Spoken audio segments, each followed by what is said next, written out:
এ জাতির স্বাধীনতার অভিভাবক, এ জাতির সার্বভৌমত্বের অভিভাবক, গণতন্ত্রের অভিভাবক। তার অভিভাবকত্ব এত কঠিন, এত তীব্র যে কোনো হুমকি তাকে তার কর্তব্য পথ থেকে সরাতে পারেনি। জাতীয় এবং আন্তর্জাতিক ষড়যন্ত্র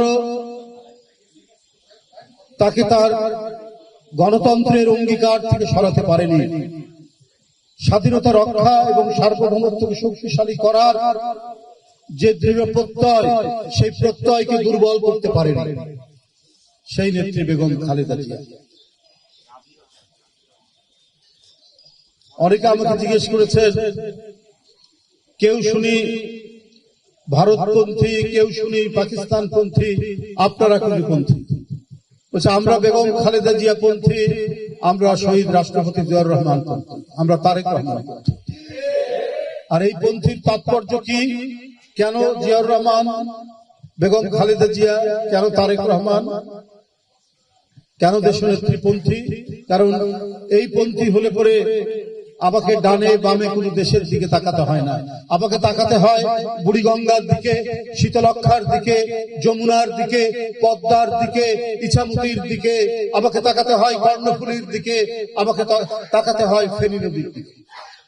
এই নদী বেষ্টিত বাংলাদেশের যে মাটি, এই মাটি হচ্ছে আমাদের, আমরা সেই মাটির পন্থী, আমরা এই নদীর পন্থী, আমরা এই মাটির উপর যে পাখি উড়ে যায় সেই পাখি উড়ে যাওয়ার পন্থী।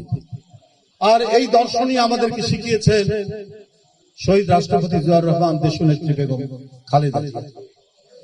আর এই পন্থীর প্রতি দৃঢ় থাকার কারণেই দেশের চক্রান্তকারী আর বিদেশের চক্রান্তকারী এক হয়ে তার বিরুদ্ধে জীবনের প্রথম দিন থেকে, অর্থাৎ তার রাজনৈতিক জীবনের প্রথম দিন থেকে তাকে ষড়যন্ত্র করছে, তার বিরুদ্ধে নানা ধরনের চক্রান্ত আর নীল নকশা।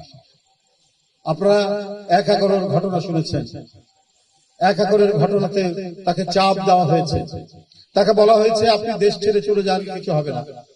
কিন্তু উনি যান না। শেখ হাসিনা চলে গেছে, খালেদা জিয়া যান না।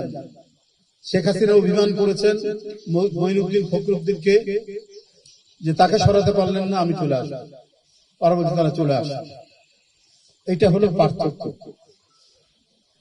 এরপরে টানা 16 বছর 17 বছর কি ভয়াবহ অত্যাচার, চক্রান্ত, ষড়যন্ত্র, মিথ্যা মামলা, সাজা, জেল জীবন, এবং সেই জেল নতুন কোন জেল নয়, জর্জরিত জেল। যে কোনো সময় একটা যদি এই যে কয়েকদিন আগে যে ভূমিকম্প হলো, সেই ভূমিকম্পের মতো একটা ভূমিকম্প হলে ওই জেলের মধ্যেই খোদা না খাস্তা কি যে হতো।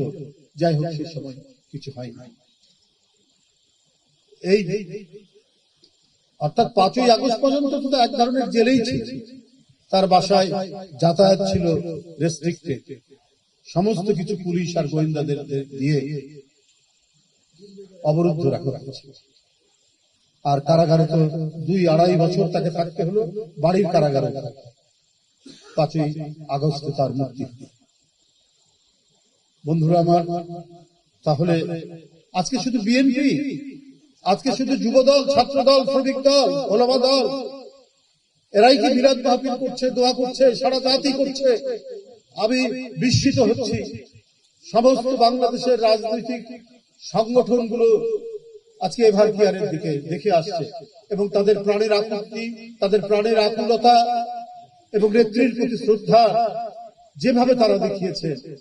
বেগম খালেদা জিয়া শুধু বিএনপির নেত্রী নন, আমি আগেই বলেছি, সারা জাতির নেতৃত্ব, সারা জাতির অভিভাবক মনে করে বলে এই জনগণ আজকে জনতার ঢাল এভারকেয়ারে।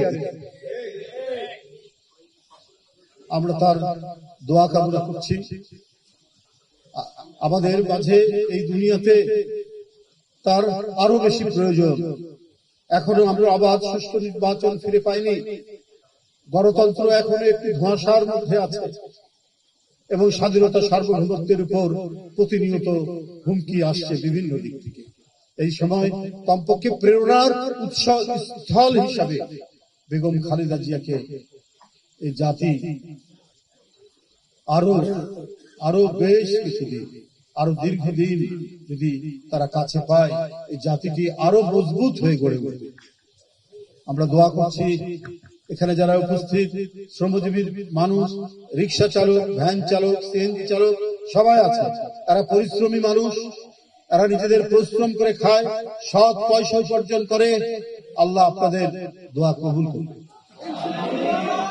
নিশ্চয়ই আজকে সারা দেশের মানুষ তার আরোগ্য কামনা করে, তার সুস্থতা কামনা করে আজকে যেভাবে তারা দোয়া করছেন, এটা নজিরবিহীন, এটা এক বিস্ময়কর আমাদের জন্য। মানুষের পক্ষে, দেশের পক্ষে, জনগণের পক্ষে, নীতির পক্ষে, সত্যের পক্ষে যে নেত্রী জনগণকে যে ওয়াদা করেন, সেই ওয়াদার পক্ষে যিনি থাকেন, তার পক্ষে জনগণ থাকে, দেশ থাকে, রাষ্ট্র থাকে, তার প্রমাণ এখন আমরা পাচ্ছি। আল্লাহ তাকে দীর্ঘায়ু করুন।